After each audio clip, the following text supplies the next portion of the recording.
Welcome to Along the Watchtower. What is happening here? So as you guys know, Sean Connery has passed. Rest his soul here. And, for some reason, Trump felt compelled to bring up his support in any way that he possibly could, because that's the kind of person that Trump is, unfortunately. No matter what, he'll do anything to win, even if that means rubbing himself with just the worst kind of ideas possible, such as lying about a dead guy who everyone knows because he's super popular and well-liked. Bad idea? Possibly. Let's read about how that unfolds. Right. Positively shocking. Trump's boasts of help from Sean Connery fall apart. President claimed Bond actor helped him get planning permission for Scottish resort. And of course, it's about something that enriches himself. He can't just be quiet and let the election happen. I mean, wouldn't that be to his benefit, right? They were saying that about Biden, and then someone gave him some nootropics that I really want to get a hold of. And suddenly, this guy who seemed like an escaped retiree from a nursing home, he's got some panache, got some pep in his step, which is a good thing. I was severely worried. I don't know how he figured he could have kept going, honestly, that way. Less license to kill and more dramatic license, Donald Trump's claim that the late Sean Connery assisted him in getting planning applications passed in Scotland fell apart quickly on Sunday when the chair of the planning committee said the James Bond star was not involved. In a series of tweets 2 days prior to the U.S. election, Trump paid tribute to Connery, saying he was highly regarded and respected in Scotland and beyond. It was announced on Saturday the James Bond actor had died at age 90. That's a ripe old age. But his claim that Connery stepped in and shouted, "Let him build the damn thing," that was... I'm going to try not to do that one again. In connection with the big development, raised eyebrows in Scotland, the legendary actor 007 Sean Connery has passed on to even greener fairways. He was quite a nice guy and a tough character. I was quite a guy. There we go. And a tough character. I was having a very hard time getting approvals for a big development in Scotland. When Sean stepped in and shouted, let him build the damn thing. There you go. That was all I needed. Everything went swimmingly from there. He was so highly regarded and blah, blah, blah, and a hoopla. He tweeted that everything went swimmingly with his development plans after initially having a very hard time getting approvals. In 2008, Connery is reported as saying of the project during tough economic times, "This is a major vote of confidence in Scotland's tourist industry and our ability to rise to the challenge. I look forward to seeing a new gem in the Northeast that is good for Aberdeenshire and good for Scotland." That's it.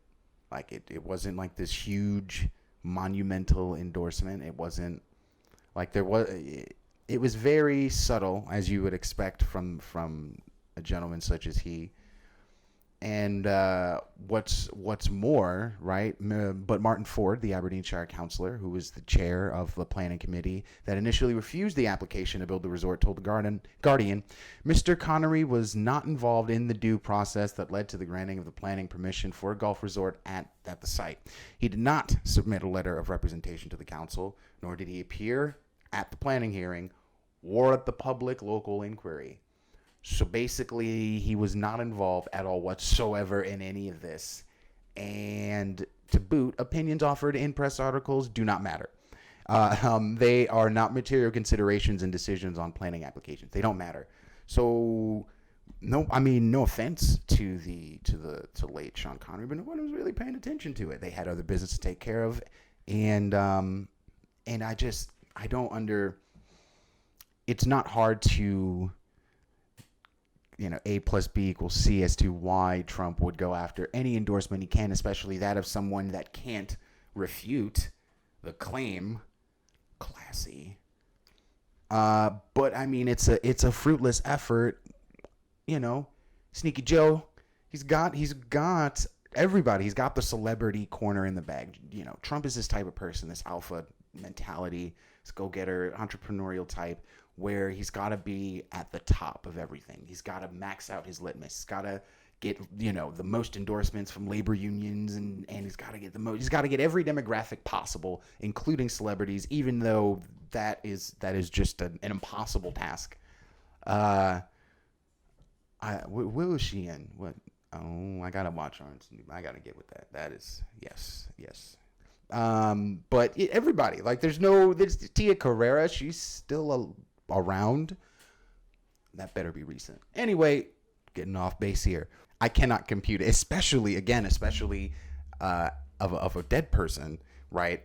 Beyond the fact that it was an erroneous claim, it's a claim that cannot be refuted by the person in question, which I think is even worse than him just. It's one thing to just get it wrong or to just lie, but it's like you're lying on a dead guy, like Sean Connery level dead guy. Not even Sean Connery level, Sean Connery. Anyway, so I was looking at because the few endorsements he does have, we just recently heard about Lil Pump and Lil Wayne and 50 Cent till he jumped off the train because Chelsea Handler's got something that gets to his brain. I don't know what it is, but and the Chelsea Handler thing, right? So anyone notice that no one within legacy media is speaking about that issue from the perspective that I feel that they should, which is that anyone who in any way, shape, or form looks towards a person and says and demands that they act or think in a particular way due to anything, first off, is an authoritarian oppressor. But when the metric they use is your skin color, you should not because you're black, or because you're black, you should not, or you cannot. Yes. For me, is the appropriate sort of perspective that needs to be looked at in that situation. And she went and did it on national television, and no one seems to think that is racist at all. Fine, I'll move on for this video. But I can't let that go. I can't let that go. But as you can see, Trump pumps Wayne. Not pumps Wayne. I don't want to say that. Trump pump Wayne. I just thought. Anyway, the little child in me giggles. But I came across this article, which I think is a gem. How about no, right? Lil Jon refuses to join Lil Wayne and Lil Pump in supporting Trump. He couldn't help himself. Just stop. He couldn't help himself. Well, actually, Lil Jon was asked, so it's not his fault. Rapper Lil Jon made his political views apparent on Twitter Thursday night after declining to voice his support for President Donald Trump. Trump's campaign has recently received support from Black and Latino performers, with both Ice Cube and caveat here. So Ice Cube goes on to CNN. He has an interview with Chris Cuomo. Chris Cuomo opens the interview by suggesting or insinuating that Ice Cube endorsed Trump in some way, shape, or form. When the interview opens with Ice Cube himself, he immediately digs into Cuomo, explaining well, first of all, I don't like the way you set this up. I didn't endorse Trump in any way, shape, or form. I reached out regarding the platinum plan to both camps, both the Biden and Trump camp. And Trump's camp's the only camp that came back to me, or at least came back to me in a sufficient way, and was proactive about it. And, the interview immediately started off aggressive. Because, again, mainstream media is never they're not in the business of trying to deliver news impartially. They're in the business of constructing narratives biasly. So, the interview goes on, and he just explains, my interest, Ice Cube explains, my interest is in anyone who's being proactive about implementing this and getting this done. The platinum plan, that is. So, it's yeah. Anyway, Lil Wayne praising the Trump administration's platinum plan, which proposes to help bridge the wealth and inequity between Black and Latino Americans. Black and white Americans. Latin American rapper Lil Pump has also said that he would vote for Trump. When Twitter user Ben Ropes asked Lil Jon to add his Trump support to the mix, Lil Jon just said no. I mean, what it is. He appeared with Trump on the NBC television program. This is where it's interesting. Celebrity Apprentice, which Trump hosted during the taping of a 2013 episode. Lil Jon wore an Uncle Sam costume, and Trump allegedly referred to him as Uncle Tom. I'm gonna look for that. If I find that. That will be at the. I'm gonna look for that. I don't know if I'm gonna put it right here or at the end of the video. I'm gonna look for that. In a 2016 tweet, Lil Jon said that he and other members of the cast addressed Trump as soon as they heard the comment. I can't say if he knew what he was actually saying or not. But he did stop using the term once we explained its offensiveness. Trump denied knowing who Lil Jon was at a 2018 press conference. He denies everything. That's kind of how this works.